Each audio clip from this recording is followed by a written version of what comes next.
Good morning, students. Today we are going to do the part of BSc Part 3rd Physical Chemistry. The topic chapter is Thermodynamics. Part 2 और topic हमारा है समतापी रूपांतरण में entropy परिवर्तन. Entropy परिवर्तन means delta S.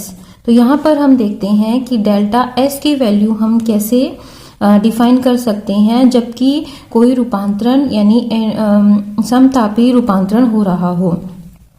समतापी रूपांतरण कई तरह के होते हैं, जैसे समतापी प्रसार है, प्रावस्था रूपांतरण है. इस तरह से इन सब में अगर कोई एंट्रोपी में चेंज होता है तो उस चेंज की गणना जो है यानी डेल्टा एस की गणना हम कैसे करेंगे. यहाँ पर हम देखते हैं आदर्श गैस के लिए. आइडियल गैस के लिए अगर हम समतापी रूपांतरण लेते हैं, कौन सा समतापी प्रसार अगर हम लेते हैं और वो आइडियल गैस के लिए लेते हैं, तो हमारे पास क्वेश्चन आएगा समतापी प्रसार में आदर्श गैस के एंट्रोपी में परिवर्तन की गणना करो.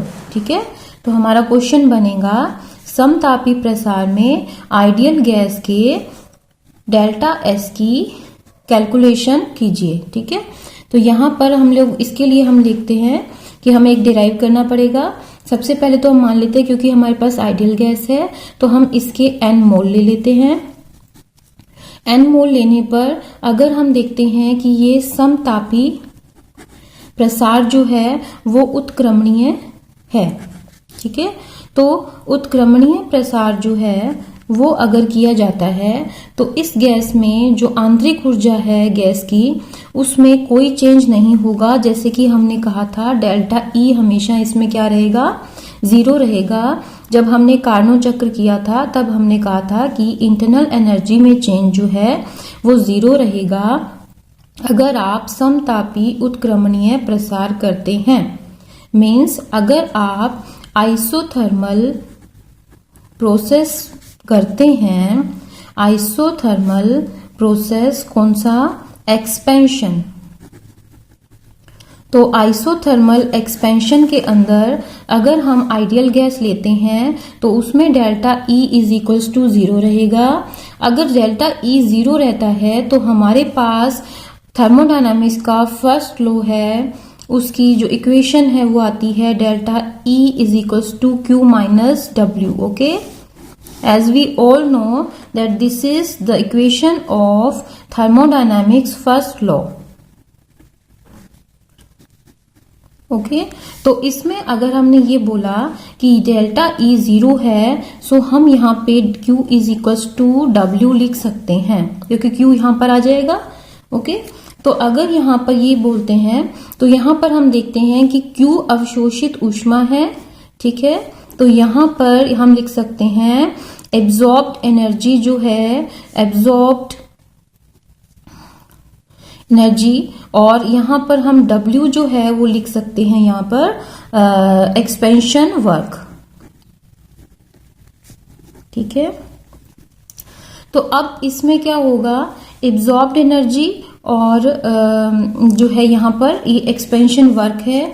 तो यहाँ पर ये भी लिख सकते हैं हम लोग क्योंकि ये जो प्रसार है या जो ये एक्सपेंशन है ये आइसोथर्मल है और ये जो है उत्क्रमणीय अभिक्रिया है. तो उत्क्रमणीय अभिक्रिया के लिए हम लिख सकते हैं Q रिवर्सिबल, क्योंकि ये एक रिवर्सिबल रिएक्शन है. रिवर्सिबल रिएक्शन के लिए Q रिवर्सिबल हो जाएगा. मतलब हम यहाँ पे Q is equals to W की जगह Q reversible is equals to W लिख सकते हैं.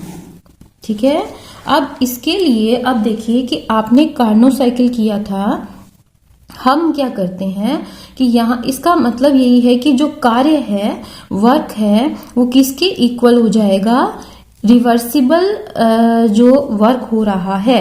मीन्स जो रिवर्सिबल प्रोसेस हो रही है उसमें जितनी एब्जॉर्ब्ड एनर्जी या ऊष्मा है उसके बराबर हो जाएगा हमारा कार्य. ठीक है, तो हमने कार्नोट साइकिल के अंदर जो एक किया था सबसे पहला जो इक्वेशन था, आप देखिए वीडियो के अंदर, कार्नोट साइकिल वाले वीडियो में सबसे पहले देखिएगा हमने किया था RT log V2 upon V1 किया था, जो हमने कार्य लिखा था। ठीक है, तो अब इसको हम चेंज कर सकते हैं। कैसे? क्योंकि हमें पता है कि वहां पर हमने माइनस लिखा था इसको, तो इसमें हमें पता है कि ये गैस का एक प्रसार हो रहा है मींस एक्सपेंशन हो रहा है, और एक पर्टिकुलर टाइम पर हो रहा है, और V1 से V2 तक हो रहा है। तो हम इसको यूं लिख सकते हैं, क्योंकि ये n मोल के लिए है, n मोल के लिए होने से हम लोग इसको nRT log V2 upon V1 लिख सकते हैं। ठीक है, तो nRT log V2 upon V1 हम इसको लिख सकते हैं। अब इसमें देखिए nRT log V2 upon V1, अब पिछली जो इक्वेशन है वो हम यहाँ पे लिख सकते हैं। देखिए यहां पर हमने W लिखा था, W nRT log V2 upon V1। ठीक है, अब इसी तरह से हमें पता है कि W किसके इक्वल है? Q रिवर्सिबल के, जो अभी हमने किया। तो यहाँ पे W की जगह हम क्या लिख लेंगे? Q reversible is equals to nRT log V2 upon V1। Okay, यहां से हम लोग हमने एंट्रोपी जो है, इससे पहले वाला जो हमने वीडियो किया था उसमें एंट्रोपी देखी थी हमने, delta S is equals to Q reversible upon T। Okay, तो इसका मतलब यहां पर है कि एंट्रोपी में चेंज होता है जो ऊष्मा अवशोषित की गई है और जो समय है परमताप उसके अनुपात में होता है। इसका मतलब अगर हम एंट्रोपी चेंज देखें एक्सपेंशन के अंदर, तो हमें Q रिवर्सिबल की वैल्यू ऊपर से मिल गई है nRT log V2 upon V1। Okay, और अपॉन में क्या लिखेंगे हम लोग? T। ठीक है, तो हमें ये डेल्टा S मिल गया है। अब इसको हम सॉल्व आउट कर लेते हैं। ठीक है, तो यहां पर देखिए nRT है, ये भी T है, कैंसिल हो जाएगा, तो डेल्टा S क्या रहेगा?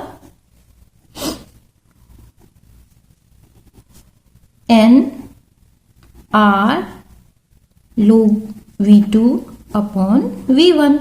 ओके, तो यहां पर हम लोग इसको चेंज कर देते हैं हमारे 2.303 nR log V2 upon V1 में। ये मैंने इस तरह log लिया है, बाकी जगह आपको इस तरह लेना है। जब हम log 10 से इसको कन्वर्ट करते हैं तो यहां पर हमारे पास ये वैल्यू आती है। ठीक है, तो हमारे पास जो वैल्यू आई वो है, जो एंट्रोपी परिवर्तन आता है वो होता है ये वाला 2.303 nR log V2 upon V1। ठीक है, अब हम इससे रिलेटेड क्वेश्चन कर लेते हैं। जो न्यूमेरिकल आएगा आपके, वो किस तरह का आएगा? न्यूमेरिकल में आपके पास एक क्वेश्चन आता है। क्वेश्चन पूछा है अगर कि 300 केल्विन पर टेम्परेचर पर आपके पास लिखा है कि 14 ग्राम अगर नाइट्रोजन का आयतन है,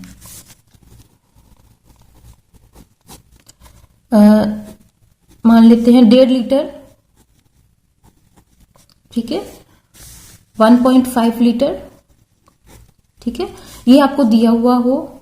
ठीक है, और अगर इसी ताप पर अगर नाइट्रोजन को 15 लीटर तक आप एक्सपेंड करो, ठीक है, तो मान लिया कि आपने 1.5 लीटर से उसी टेम्परेचर पर 300 पर उसको एक्सपेंड किया है 15 लीटर तक, तो उसमें पूछ लिया आपसे कि एंट्रोपी परिवर्तन क्या होगा, चेंज एंट्रोपी। ठीक है, ये आपका क्वेश्चन इस तरह से अगर आ जाए, अब इसमें कोई भी चेंजेस हो सकते हैं, जैसे 14 ग्राम की जगह पर आपको कोई भी नाइट्रोजन की जगह पे कोई और गैस दे दे, और ऑक्सीजन दे दे, 16 ग्राम दे दे, 32 ग्राम दे दे, कुछ भी, तो ये चेंजेस आपको देखने हैं। ठीक है, तो अब यहाँ पर क्या दिया हुआ है वो आप देख लेते हैं। तो देखिए हमें सबसे पहले कहां से कहां एक्सपेंड करना है, V1 1.5 लिखेंगे, ठीक है, और V2 लिखेंगे 15, ठीक है। तो अब यहां पर जो है N क्या होगा, N मोल जो है हमें पता है कि यहां पर हमारे पास नाइट्रोजन दिया हुआ है, तो नाइट्रोजन के लिए हम लोग लिख लेंगे, नाइट्रोजन को इन्होंने एक्सपेंड किया है तो 14, ठीक है। अब कितने मोल में चेंज करना है, तो मोल के लिए आपको क्या लिखना पड़ेगा,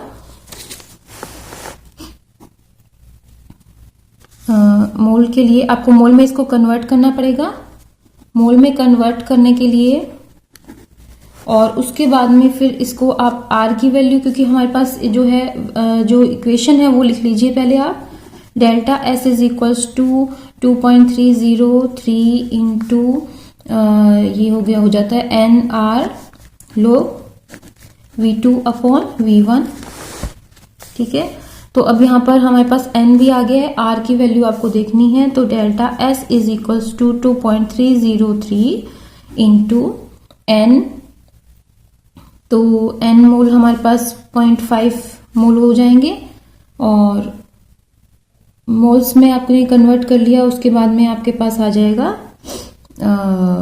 यहां पर log इंटू इसकी वैल्यू, तो इसमें लिखिए log, ठीक है, V2 अपॉन V1। तो V2 कितना है आपके पास, V2 है 15, V1 है आपके पास 1.5, ठीक है। तो अगर आप इसको यहां से कैंसिल करेंगे तो ये 1 हो जाएगा log, और इसकी जो वैल्यू है वो आ जाएगी लगभग आपके 2.303 इंटू 5, ठीक है, इंटू 10 हो जाएगा। तो आप इसको कैलकुलेट करके लिख सकते हैं, ठीक है। तो यहां पर हमारे पास जो है वैल्यू जो आती हैं उसमें आर की वैल्यू हमने यहाँ पे जो है नहीं लिखी है, तो आर की वैल्यू आप लिख सकते हैं इंटू आर, ठीक है, 2.303 into 5 into 10 into R, okay. log 10 1 होता है, तो यहां पर हमारे पास 1 आ जाएगा, और इंटू ये आ जाएगा। अब यहाँ पे 2.303 इंटू 5 इंटू, अब यहाँ पे आप इसको लिख सकते हैं 2 लिख सकते हैं, लगभग 2 होती है आर की वैल्यू न्यूमेरिकल्स में, वैसे 1.987 होती है कैलोरीज में, ठीक है, आर, ठीक है। तो यहां पर हमने जो है कैलकुलेशन करेंगे, तो यहां पर लगभग आपके पास 2.3 के लगभग calorie degree inverse mole inverse आ जाएगा। ये लगभग में वैल्यू है, आपके पास जो आएगी वो आप लिखें, ठीक है। तो इस तरह से हम देख सकते हैं कि अगर आपको क्वेश्चन में देखना है कि यहाँ पे एक तो आइसोथर्मल लिखा होना चाहिए और एक एक्सपेंशन लिखा होना चाहिए, और उसके बाद आपको डेल्टा एस पूछा होना चाहिए, तो आप ये न्यूमेरिकल सॉल्व कर सकते हैं। Okay, thank you.